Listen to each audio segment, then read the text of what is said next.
Philadelphia versus LA might just be the game of the year, but the tables just flipped in favor of the Birds as the Rams got some pretty tough news. Plus, A.J. Brown's new plan to break out on Sunday, how Cooper DeJean and company will stop Nacua and Adams, Philadelphia's genius new tush-push strategy for this weekend. I'm Thomas Mott. This is the Thomas Mott Show.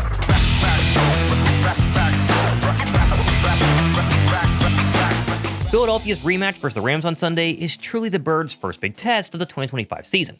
Not that Dak and Dallas didn't put up a big fight week 1, or that going to Arrowhead isn't a monumental task no matter the year. But LA presents a complete football team that has very few, if any, holes.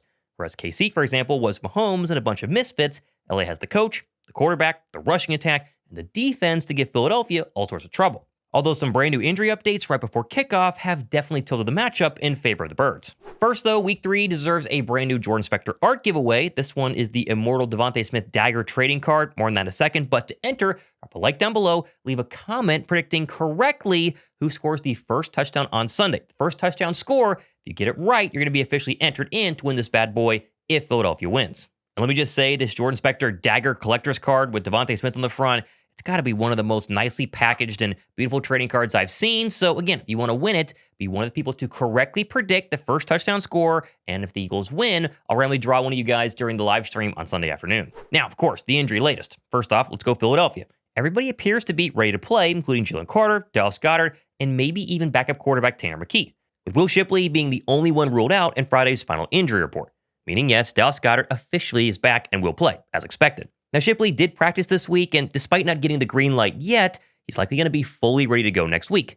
And after his short but impressive Week 1 performance versus the Cowboys, he could be a real difference maker heading into October. What could be the biggest difference-making injury, though, for Sunday is the status of Rams' second-year sensation, Braden Fiske, who tweaked his oblique injury in warm-ups versus the Titans last week and only played a total of 15 snaps for LA's road win. Fiske did not practice at all this week and is officially listed as questionable on the Rams' final injury report, although I did a little digging and one Rams reporter noted on Friday that, quote, Rams defensive end Braden Fiske did a couple of sprints while his teammates stretched, took off his jersey, and walked into the training room with a staff member.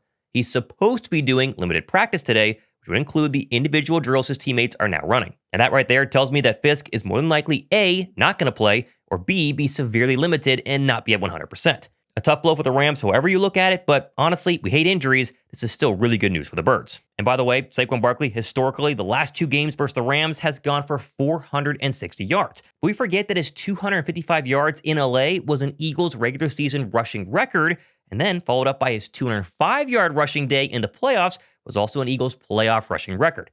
Having Fiske out could spell more run defensive doom for LA and company. Still, though, in 2025, number 26 has not had a big rushing day through the first 2 weeks. Dallas did a good job slowing him down, and the Chiefs did as well. He's not rushed for 100 yards, and so the Rams historically have been very bad against Saquon Barkley, but I'm very curious how they're going to game plan against Saquon Barkley this time around on Sunday afternoon. Either way, Lane Johnson, for one, admitted this week that teams are definitely playing the run different this year and are really trying to sell out to stop Saquon, and he thinks the Rams might do the same. Yeah, some. I mean, a lot of it's, there's unpredictability when it comes to games like last week. You saw with all the blitz zeros. But, yeah, I mean, I think when the NFL gets a whole season to kind of study what your offense is good at, they're going to do everything to slow you down. So moving forward, I think they're going to, stack the box, try to win through there, much like kind of what Pittsburgh did last year. So maybe a little bit of this, a little bit of that. But Saquon Barkley aside, and even with a limited or potentially fully out Fiske, the Rams' defensive line is still tied for second in the league with 8 sacks.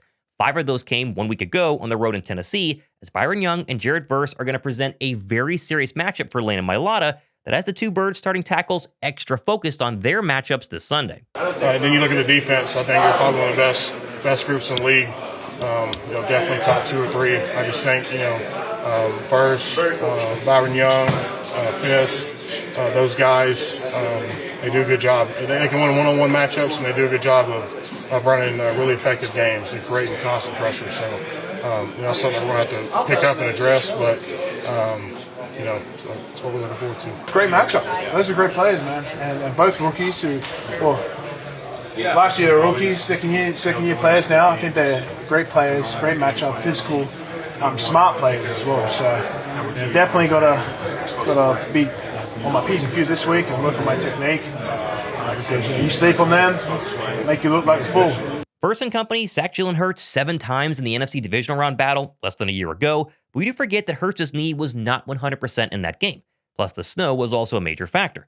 When Jalen was healthy and mobile and able to run during their regular season matchup, Braden Fiske was the lone Ram to register a sack. They had just won that game. As far as the Rams O-line, quickly here, they will officially be without starting left guard Steve Avila, who is now out for his 2nd straight game, which is a big blow because even with Avila out there in Week 1 versus the Texans, Houston still got 3 sacks of Matthew Stafford. No Avila is not a surprise, but it's still a big loss for the Rams. Obviously, no starting left guard means Stafford might be vulnerable as Jalen Carter looks to rebound from his good but also mediocre performance Week 1 for him versus the Chiefs. I also expect Za'Darius Smith to log a lot more than 20 snaps on Sunday, as I think he proved in his debut versus KC, the entire coaching staff, that he's ready to contribute and be a major X factor in a major way. I think the Birds defense is going to get after Stafford a lot this coming Sunday. Yeah, he's really heavy-handed, can win with power, can win with speed, quick. It's been fun being around him for a week, so looking forward to him continuing to develop his role on this football team. Time will still tell. I think, I love his energy, and he loves playing football. You love that about him. I think what you could really tell on the tape yesterday, and you could tell on the field, was how much energy we had as a football team. Also, football is finally back, and there's no better time to place your picks. With Underdog, just place higher or lower on 2 or more players' stats for a shot to win real money. And Underdog just dropped their ladders games for the NFL. With ladders, you'll pick 3 to 5 players who you think will have a big game in them. And winning is super straightforward. Like, the bigger their nights, the bigger your payout. So your payout would jump up for each level hit by every player. Simply pick who goes off correctly, and you could take home up to 1,000 extra money in one night. My personal ladder picks for this weekend, how about Bijan Robinson's rushing yards versus Carolina, Rome Odunze receiving yards, interesting game there versus the Dallas Cowboys, Patrick Mahomes rushing yards, he ran all over Philadelphia, and then how about Jahmyr Gibbs rushing yards as well, that Monday Nighter versus Baltimore. These to me feel really, really good. And actually, this weekend only, everybody gets 2 free gimme picks for Sunday Night Football and Monday Night Football, with new customers actually getting 3. Plus, a massive 75% boost this coming Saturday. So hurry and sign up now with code Mott and play $5 and get $50 in bonus funds. Overall, though, the biggest X factor in this game by far is going to be the Birds' passing attack. A.J. Brown, Davante Smith, Jalen Hurts through the air, because the Rams, their secondary is definitely banged up, leaving myself and many wondering, is this finally the breakout performance we need through the air to silence all the Birds' critics? The Rams' best cornerback, Keller Witherspoon, mentioned this a couple of days ago, is not going to play due to his newly broken clavicle, leaving Emmanuel Forbes likely the man tasked with stopping A.J. Brown all game long. And obviously Forbes, the ex-commander, knows just how dangerous A.J. Brown can be as they match up once again this weekend. A.J., he's a bigger, stronger receiver, try to be more physical, and Davante, he's more of a smaller, shifty guy that like to go deep, so yeah. Forbes aside, AJ has historically owned Los Angeles with both of their last 2 regular season matchups featuring 100-plus yard games from number 11. The only slow game he's really had versus the Rams was the divisional round matchup, but obviously heavy snow and also a key drop, people forgot about this, were obviously key factors. But A.J. Brown, during his media availability, was quick to point out that going up against Forbes is the least of his worries heading into Sunday. To be honest, Emmanuel Forbes is in a positive way for the last of my worries at this moment. I'm just trying to focus on, my job and, get this thing rolling on offense. It's not about the person that I'm going against. So, obviously, there's things that we can be better at, just being on the same page. I don't want to give you guys a story late in the week and going into the game, but yeah, just honestly, I can't say just being on the same page and, just playing fast and communicating. So. Still, for as quick as Bird fans like myself are to remember that A.J. Brown absolutely owns Emmanuel Forbes back during their last few meetings, I think Forbes is playing a lot better in 2025 than he did back in 2023. And even all those years ago, Brian Baldinger recently did a breakdown of that matchup, and it's wild to see just how good Forbes was, despite giving up over 150 to A.J. Brown. One matchup to watch this weekend's game with the Rams, who's playing great defense, is Emmanuel Forbes starting at corner against A.J. Brown when they are matched up. And they were matched up quite a bit. Forbes' rookie year 2 years ago against A.J. But A.J. can, when he gets the opportunity, he can separate against anybody. Doesn't matter how fast your feet are, how fast you are. Here, it's a pretty good-looking play by the Eagles. Goddard goes in motion. They're going to fake the hitch here to Goddard. And all it takes is it looks like A.J.'s going to block, and Forbes stutters his feet, and A.J. runs right by him. And he would finish this down the field the way he can. 59 yards for a touchdown. Forbes had some success, though. There's a reason he was a first-round pick. All right? AJ stumbles a little bit coming out of his break is right there. They try to throw the ball down the field against Forbes, and he's in a great shape right here. AJ has to actually play defensive back right here to prevent the interception. Good job on his part. You just watch this right here. Gives him a little bit of a cushion right here, and AJ just takes advantage of it. Now, this is the old Egg Bowl here. This is Mississippi against Mississippi State. Believe me, they know each other. They know who they are. But watch the stutter and go right here by AJ up at the top. Like that's all it took. And he was by him. I would say that this is a matchup everybody should be watching for here. And then in overtime this game, like 31-31 in overtime, Forbes thought he should have probably had that ball. That's a matchup to watch this Sunday, Forbes and A.J. Brown. I personally am super curious how LA is going to try and defend Philadelphia. Are they going to sell out to stop Saquon and let A.J. Brown beat him over the top? Are they going to blitz the heck out of Jalen Hurts like Kansas City did? We really don't know how teams are going to play the Eagles week in and week out, but you can make the argument that so far there's been a blueprint to slowing down Saquon and the Bird passing attack through the first 2 weeks. Either way, though, A.J. Brown sounds like he's not too worried about either of that and just wants to figure out how the Birds' offense can click and have a really good, successful day through the air. I don't know. I don't know. I don't know. I can't tell the future, but we'll probably so. till we do better with it. Absolutely. You feel like you're on the brink of some brink of some good things? Me personally, or the offense in general? Yeah, I'm always optimistic. Like I said, we're working hard, trying to get this thing rolling and put our best foot forward. Now, moving on to the other side of the field, and Philadelphia secondary is truly going to have their toughest test of maybe the entire year, as a combination of Puca Nacua and now Davante Adams have been a deadly duo through 2 weeks for LA. With Nacua looking like perhaps the best receiver in the entire league, coming off of 2 very impressive games on his own versus the Birds secondary. I do think the emergence of Drew Makuba should hopefully help on Sunday. He obviously played great last week, plus the vastly improved experience of Quinion Mitchell and Cooper DeJean in year 2. I think they can slow these guys down. Either way, though, how Vic Fangio and the defensive leaders handle the Rams' passing attack will go a long way in telling us just how dominant this defense can be in 2025. Yeah, they got 2 great receivers in Puca and Adams. They got good tight ends. Tutu's a fast, quick guy. And Stafford is one of the most gifted passers you'll ever see, and with his experience. So, and their whole offense is based upon running the ball. So it will be an all-day sucker for us for sure.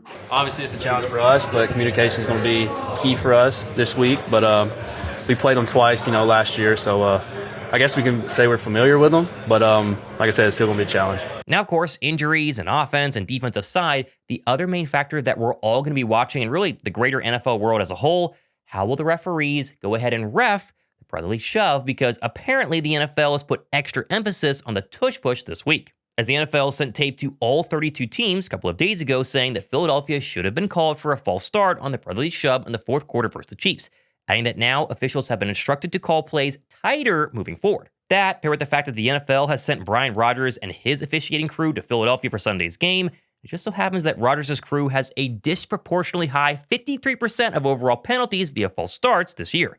No other crew also calling more offensive pass interferences than Rodgers' boys since 2022. Yeah, you just address it and you work on, like you do with every play, of being playing to the rules of the game. I mean, that's something that we talk about all the time, formationally, snap count wise, offensively is what I'm saying, defense wise, being onside, all those different things. So same way you do all those things. I know there's a lot of chatter and hype about the play, but we're coaching it the same way we always coach it, and we know we have to be right, not only on that play, but with all our plays. Personally, I'm not too worried, but I do hope Philadelphia runs the tush push flawlessly this weekend with 0 false start penalties. 0 penalties, plus the fact they convert all their tush pushes, would be the ultimate middle finger to the rest of the league. Because honestly, I'm like Landon Dickerson with all this brotherly shove nonsense. Ban it or not, I don't care. Neither does Philadelphia. I mean, I've heard a little bit. I don't really care too much. I mean, if you don't like the play, get rid of it if you're the league. I mean, run the play. Everybody can run it. It's not that hard. I don't know. It just seems unnecessary. It's kind of old, so make a decision, figure it out. but we'll run it till we can. In the end, though, I'm honestly way more excited and I guess worried about this Sunday than I was last week versus the Chiefs. Like, Andy Reid, Patrick Mahomes, Arrowhead, it's a problem, but it was really just Patrick Mahomes and a bunch of nobodies. Like, your only fear was stopping Patrick Mahomes. The Rams are a serious test for Philadelphia. All three levels on defense, the entire offense, the receivers, the return game, the quarterback, the coach. This is a fantastic test. And if Philadelphia is actually up for it and they win on Sunday, I do think we're going to get that monkey off our back that people are being like, oh, the Birds are having a little bit of a dip following the Super Bowl and teams have figured them out. My hope is that the Birds can just dominate, get out of here 3-0, and start shutting up a lot of their critics in the outside media. Something obviously myself and Josh Davis talked about when we previewed Eagles versus Rams during our live stream earlier on this week. Yeah, I think the whole problem obviously is that Philadelphia is loaded, and when you're loaded, you shouldn't be throwing for 101 passing yards. And the problem too right now that people are not talking about is that the running game's not being nearly as dominant as it was last season. I mean, Saquon Barkley in that first game versus the Dallas Cowboys, pretty darn quiet. We all acknowledge it was a weird week one, and Dallas's front four did a lot better than we thought that they would. But even against the Chiefs, who, again, had Saquon's number in the Super Bowl, the running game is not hitting those big chunk plays, those big 10, 15, 50-yard runs that we saw last year that then opened up the pass. And it's very clear right now from watching all the, all 22 film and all the breakdown that all the great people on Twitter have, Philadelphia is getting zoned out of their mind, and teams are daring them to simply just dink and dunk their way down the football field, and that's what Philadelphia is doing. And so on one hand, Jalen Hurts is making the right decision. He's not putting the football in harm's way. But my big criticism, I talked about on my show yesterday, is the fact that there's no variety in these route trees. And we feel like we talked about this before, and it's not like 2024 had that much more variety, but the current state of Philadelphia Eagles route trees, especially around A.J. Brown, remain very vanilla. And that, to me, is where you can have fair criticism, and Ken Patullo has got to go ahead and adjust. And I hear Jalen Hurts saying it starts with me, and obviously he very clearly is worried about throwing interceptions. That is like, they have drilled that out of him. I don't know if it was him who's decided that, mentally we're not going to throw picks, or if it was, quarterback coach or Sirianni or Kellen Moore last year. We're not going to throw interceptions is Jalen Hurts' entire MO. I just think that we need a little bit more risk-taking and a little bit more variety, and then this offense can be unlocked. Because the good news, Josh, is that despite the offensive struggles last year through really the first 9 weeks, but, the Giant game was week 6 or 7, they kind of started to figure things out, and the Bengal game, the defense was a problem early last season. That does not seem to be a problem right now. And I think we, in Philadelphia, would much rather what everybody considered was the one side of the football that got depleted in the offseason, that side of the football be light years ahead of the offense early, because eventually we all assume the offense can go ahead and figure things out. So, I mean, we can be upset, and I'm totally fine with the criticism. I think most of the criticism has been fair. But as you mentioned, they're 2-0, and they're going to figure it out. And so it just doesn't feel like we're ready to hit the panic button yet. It would take an ugly win where the offense really lays a duck egg for people to, I think, start jumping ship. That can always happen, but it's going to be hard to keep this Eagle offense from scoring at all, because despite the problems, they've been still scoring plenty of points the first 2 weeks. Right. Yeah, you're doing just enough. And as you said, the fact that the Fangio defense is what it is a breath of fresh air. It's that, you know what? Hey, they improved even, right? So now this is going to be a very big test. The Rams come into town. Davante Adams. Yeah. Puca Nacua. I see some comments there already of Adoree Jackson, whether you believe that he got better, whether you believe it was the fact that he played not as great competition, or somewhere in between. Puca Nacua and Davante Adams with Matt Stafford is going to expose anything if they're still there, if there's some inconsistency, and Adoree Jackson was kind of a false advertisement for what we got in week 2. We will know very quickly, because the Rams are going to try to take care of that. Real quickly, let me hit on some of these super chats before we get into that too. Appreciate you guys as always. Make sure to drop a like and subscribe. Cup with the 5 says, we're so focused on Kevin that we forget we still got Adoree in the secondary. So good timing on that one, and bring up Adoree Jackson. But well, and let's just say Adoree Jackson played a lot better than he did in week 1, than he did in week 2. And the one missed throw by Mahomes, Adoree runs into Quinyon Mitchell. It's like, what do you want him to do? I mean, come on, eyes in the back of his head. Not a good look, but it's like, it's a freak play, whatever. Adoree's been fine. The defense as a whole, Josh, has been really good. I mean, Drew Makuba was supposed to have some sort of ramp, like he's going to start slow and then slowly start to get better and better and better. And it's not like he just the ball found his hand because Travis Kelce couldn't catch it on Sunday. He made play after play after play. That third down stop, or was it third or fourth down stop of Hollywood Brown across the middle, where he's man in the slot on the other side, has to weave through traffic and then make a tackle and not let him get one extra yard. He looks really, really good. And so the fact that this defense is already firing on all cylinders, plus Za'Darius Smith, who looks incredible, plus Josh Uche, who's been unbelievable, it's scary. And you just mentioned it, but the Rams are going to be a fantastic test for this defense because they block well up front. They have the ability to run the football, and they have two of the best receivers in the NFC. And most really good quarterbacks who have retired will say, talking about Tom Brady, that Stafford's probably the best pre-snap diagnosing quarterback left in the National Football League right now. You're gonna have your hands full. I mean, they're going to both times too. Like they answered the call, obviously, but both times in LA, that was kind of over almost before it started, right? Like that was just like, okay, take it to them. The playoff game, closer for a while, and then it felt like it was gone or out of reach in a good way for us, obviously, and then the last second heroics and almost let down from the defense, and then hold on, Jalen Carter and all of that. They did enough. They got the job done, but that there's some extra, like they want to prove a point, and you've seen it, you've heard it around the media, you've seen it, you've heard about them talking about it as soon as the schedule was released. It's like, oh yeah, just wait, week 3, we're going back to Philly. Fair. Hey, you know what? Philly's got the target on their back, as we've said, against every single team. You win the Super Bowl, it's heightened. It's even more. Now, that's, at the same time, a privilege because we are in that spot. But yeah, it's 100% going to be one of those areas where I'm like, and hey, we even put it on the offensive line. Like we talk, there's a lot of areas we can go, and I'm going to get to the other super chats as well, so appreciate you guys. But hey, mention Dory Jackson. Yes. I mentioned the offensive play calling, mention A.J. Brown's routes, mention the running game. A lot of that still has to do with the offensive line. And, we give them credit when they deserve credit. And there's also some criticism that is totally fair. Landon Dickerson, look, he tore his meniscus. He had surgery 4 weeks ago, whatever it was, 4.5 weeks ago. Mm-hmm. I don't know of many people. Now, he can play through it, but I don't know of many people that are 100%. If you were to ask him, if he were to, lie detector, are you 100%? Probably not. He also is dealing with the back injury. Chris Jones is a beast to begin with, but Landon Dickerson got worked. And so you're just wondering, like, okay, you go into this Rams game, and Philly struggled with them in the playoffs, and we call it what it is, but Philly struggled with them, gave up a lot of sacks in that game. I'm just curious now, are they going to have some issues?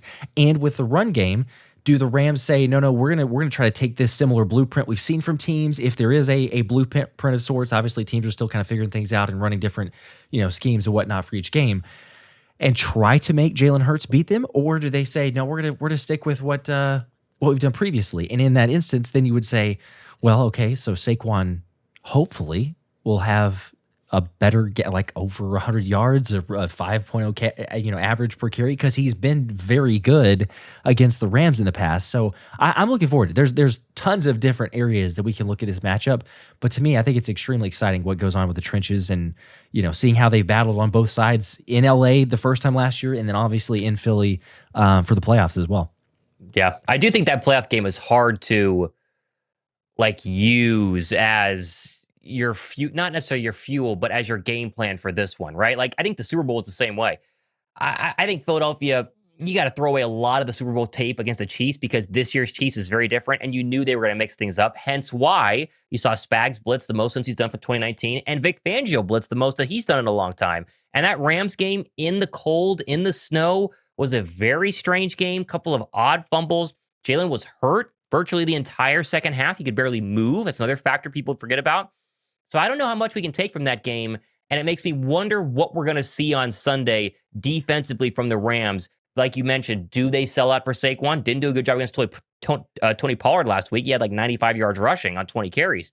Or are they going to do what everyone else has done so far, and that is send zero blitzes after Jalen and play coverage on the back end and, make him beat you dinking and dunking instead of throwing over the top? I don't know. It'll be very, very interesting. Yeah, and it's a pick your poison. And I think that's where the Eagles are at right now as well. I mean, it goes back to Kevin Patullo. Christopher with the 5-bomb here says, is it just me or is anyone else hoping the Colts fall apart? We bring back Shane Steichen as the OC. I know we're 2-0. Not looking like it. I know the D is better, but 23 vibes. the million times that we see and hear and, Brian Johnson similarities and 23 vibes and all this other stuff. I get it.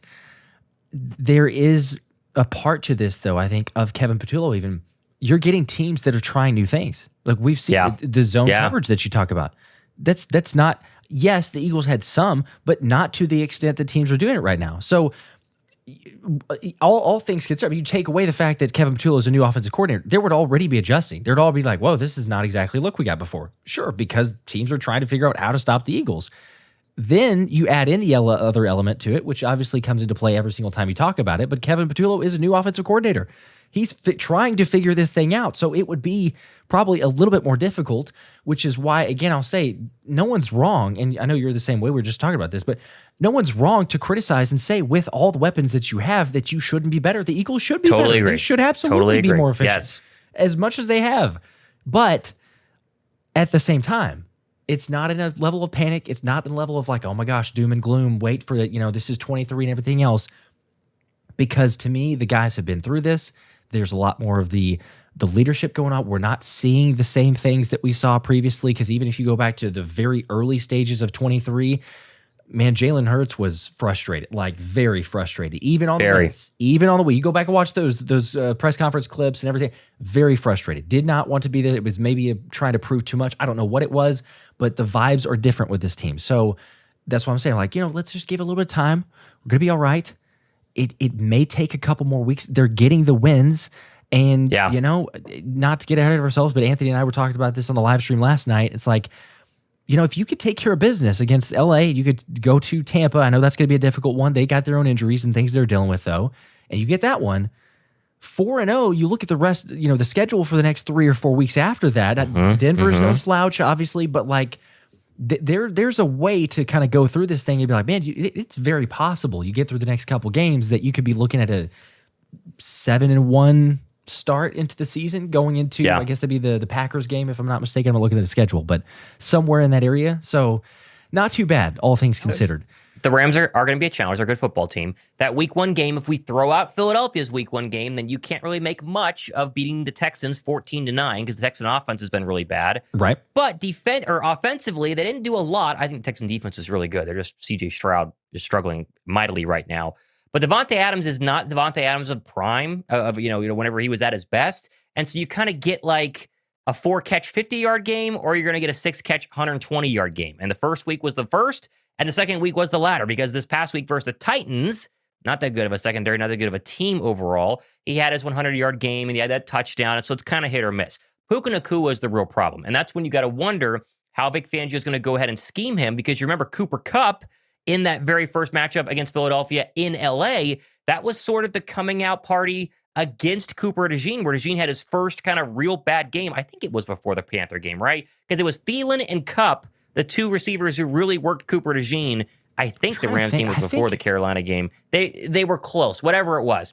But that was one matchup that Cooper DeJean did not have a good time with overall. And so are they going to then go year 2 Cooper DeJean is going to be better? Are they going to put Q on him and shadow and leave Adoree Jackson to go ahead and figure out Davante Adams? I don't know. But this is not, to me, a juggernaut offense that the LA Rams were of the past. But whenever you have Matt Stafford, you have to be very careful, because like Tom Brady has said all week long, his pre-snap diagnosis of defenses is really, really good. And I think it's going to come down to, as it is for most matchups, what does Philadelphia's front four do against that Ram offensive line? Because I am all in on Za'Darius Smith right now, Josh. I thought he was incredible in 20 snaps on Sunday versus the Kansas City Chiefs.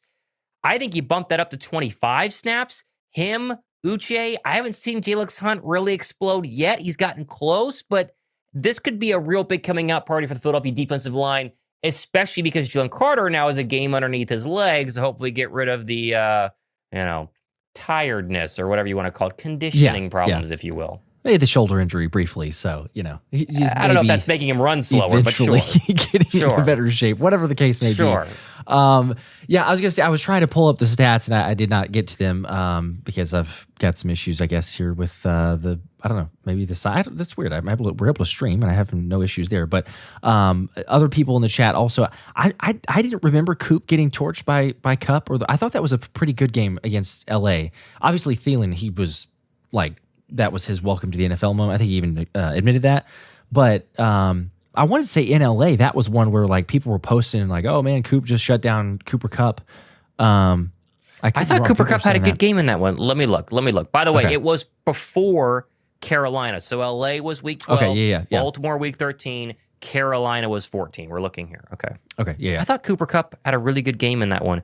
Cooper Kupp was 8 for 60, and Nacua was 9 for 17. Okay, well, I got to go back and see how many of those were on, you know, whatever. By the way, A.J. Brown was 6 for 109 in that game. A.J. Brown has done really well against the LA Rams. Was it touchdown, right? Also? Yes, he did catch a touchdown in that game, yes. So, I mean, could we just get one of those? Ross, I'll get the super chat here, then I was going to ask the question here. 5 from Ross, appreciate that. Didn't think Howie could pull off drafting 2 rookies that are having a better start than the 2 from last year. Offense will take time, not worried. That part is crazy. We will answer that here in a second. I was going to ask, though, so Davante Smith, A.J. Brown, routes that they ran. We've both talked about it, kind of covered it, and everyone's seen it, I'm sure, by now over social media, but the 8 routes that AJ ran, one of them was over 10 yards. All the rest were shorter than 10 yards. Davante Smith, though, 6 routes or 6 targets, however we look at this, 6 of those, and 4 were over 10 yards. They were 4 over 15 or 20 yards. They were basically just go balls. Now, again, I know that it's predicated based on the blitz and everything else, though. Do you have any thought on that of why A.J. Brown is all just super short and it was Smitty every time? Because they're both dominant out, going further, you feel like you'd get a little more variation there. Unless it's just decoys, right? Because we all think that A.J. Brown should be getting deep balls, and they don't throw any deep balls to him. But you got to give A.J. Brown a couple of deep balls. And everyone's making a big deal of the first play where Calcaterra missed that block on that play action shot to A.J. Brown. He would have been open. Great. We can complain all we want, but we needed 4 more or 5 more of those. You got to take your shots with A.J. Brown. To me, the biggest problem that I have with both the route running for AJ and especially for Davante Smith is Smitty's a master route runner. The reason Puca, Nacua, and CeeDee Lamb are so good because they're master route runners. Yes, they catch well, they run after the catch, they're physical, they're complete receivers. But it's the route running that is so darn difficult because Nacua is going to hit you 1,000 different ways and you never know what's coming, and so you got to really prepare. When you play Philadelphia, you know the scheming is when you talk to your corners, you say, AJ's going to run a 5-yard stop, a 5-yard inbreaker, or he's going to run a go ball. You have 3 things, or maybe a slant and go. 4. That's it. When you play Puca, Nacua, and CeeDee Lamb, it's where's he going to hit us from? Deep over routes, post routes, corner routes, drag routes, stop routes. They'll run tunnel screens with him. They do everything with these guys, and that is what I think Philadelphia Eagle fans are confused by because Davante Smith should be doing these exact same things, and we've seen him do these exact same things. For whatever reason, they've really toned things down. And I do think that we're never going to know the real reason. A, it's Kevin Patullo. B, it's Nick Sirianni. Or C, it's Jalen Hurts. It's one of those 3, right? Either Jalen is struggling reading defenses or he wants to be conservative. Kevin Patullo wants to be really conservative because he's been told, just get a lead and hold it. Nick Sirianni, for whatever reason, is not an offensive genius, right? We went through that phase the past couple of seasons with Nick Sirianni. We'll never know what it is. But you got to at least show us a game where the route running improves a little bit.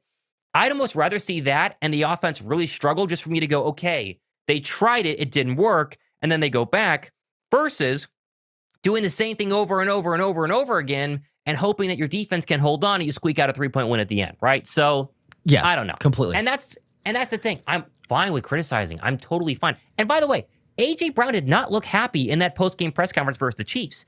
But A.J. Brown understands that he's at a point in life where he's gotten his paychecks, he's won a Super Bowl, and they're winning. And so he can't come out and, throw a little shot at the offense like he's done in the past. I have no problem with that. I think that that's fine. It's what receivers do. But you can tell he's not happy. And so why don't we just have a game where we try and make him happy? Rams are missing one of their top cornerbacks this week. Let's try and open it up a little bit here. I think it'd be totally fine. Yeah. And I would just say this too. It's a completely fair point with those routes.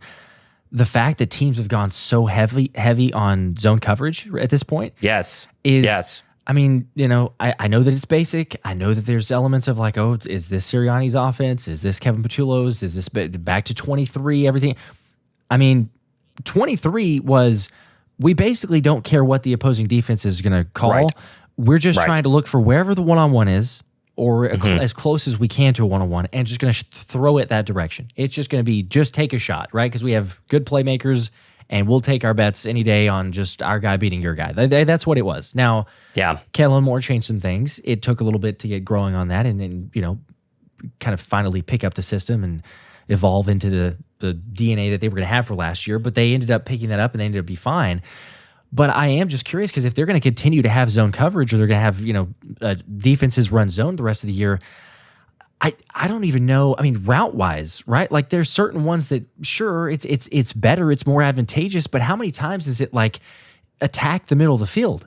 You should, because if they have to start. If any other quarterback is playing against us, right? Like when our defense, when Fangio runs zone, if it gets beat, it's usually like, well, there's, over the middle, okay, tight end or wide receiver, cuts across, stops right in the middle of the zone, finds a space, and that's it, right? Completion. It's non-existent. I mean, to your point there, it's like you're going to have an out route maybe, you're going to have a comebacker, but then, they got zone, so you're not really throwing that one either. We had a few slant routes that AJ got thrown to, but I mean, he was about to, 10 years ago, he'd get lit up because there's a guy right there in his face as soon as he's catching the ball. So it seems evident. Hopefully they're working on it, especially if they're looking and saying like, okay, guys, you know what? This year we might see a lot more zone. So middle of the field, maybe we could do that. Dallas Goedert, yes, makes a huge impact. That is another area. We totally understand that point too. But once he's in there, Jalen took some more of those against Dallas. We'll say that Dallas for Dallas, but kind of the blitz beater and the zone beater because he caught so many over the middle. You just need that security blanket, whether it's Dallas Goedert, whether you just say, look, ask Smitty or AJ to go over the middle more. There's ways to beat the zone. I think it's just unfortunate that they're kind of being, so stagnant. Well, and if you want to stop them from playing zone, then have your zone beaters burn the zone and run the football well, right? As soon as you run the football well, then it's very hard to play soft zone the entire time. They can't play coverage whenever Saquon runs for $120. So, there are ways to do it. Just got to do it. Force them to change their game plan. Force their hands. Yep. Ross, yes, though, with a 5, 100% correct, though, about the 2 rookies being better than some people would argue that. But at the same level of Cooper DeJean and Quinyon Mitchell so far starting. Could be better. You could say that. They've really made They're better through 2 games. I mean, Cooper DeJean didn't exist for 6 weeks. In terms of year one, right? Year That's one fair, rookies versus year one rookies. Right now, Quinyon Mitchell's playing at an incredible level, right? I mean, come on. So is DeJean. But I'm talking about through 2 weeks last year, we did not mention Cooper DeJean's name in the Ram game or the Green Bay game, right? And then even when he came back, it wasn't until he had that tackle of Jamar Chase that we really all said, oh, Cooper DeJean looks pretty good. Yep. And Q just basically wasn't thrown at him a lot last year, but he still was not as dominant as he is this season. Campbell and Makuba through 2 weeks have been maybe the 2 best defensive rookies in the NFL. They've been unbelievable. And so that's true. I mean, Q did have the big night in Brazil. Yeah, I mean, the opening night against the Packers. So he did have a good night in the opening night against the Packers, and then people stopped throwing his way, and it was like, okay, what are we doing here? Because he was barely targeted in the Ram game or in the Saint game. Yeah, that's true. Yes. Now, of course, plenty more stuff happening the next couple of days and weeks, including Sunday afternoon. We'll do the live stream of the game a little bit before 1 p.m., and so go ahead and subscribe and tune in for that. And, of course, get your predictions in down below to win the Davante Smith collector's card from Jordan Spector. This thing is unbelievable. I mean, the packaging, the box, this would be perfect for your desk at the office. How it works is, as I mentioned, drop a like, correctly predict the first touchdown score. If the Birds win, I'll then take all the people in the comments who got that prediction right and randomly draw for the win at the end of tomorrow's game on the live stream. So get your predictions in down below. Hopefully one of you guys wins. If not, I'll give it away again in the future. But a Birds win and you predicting right, and this could be yours. Either way, pump for Sunday. I think the Birds win. Maybe a little bit more low scoring than a lot of people want. Just hope A.J. Brown has a big day. Either way, I'm Thomas Mott. Pump for tomorrow. This has been the Thomas Mott Show.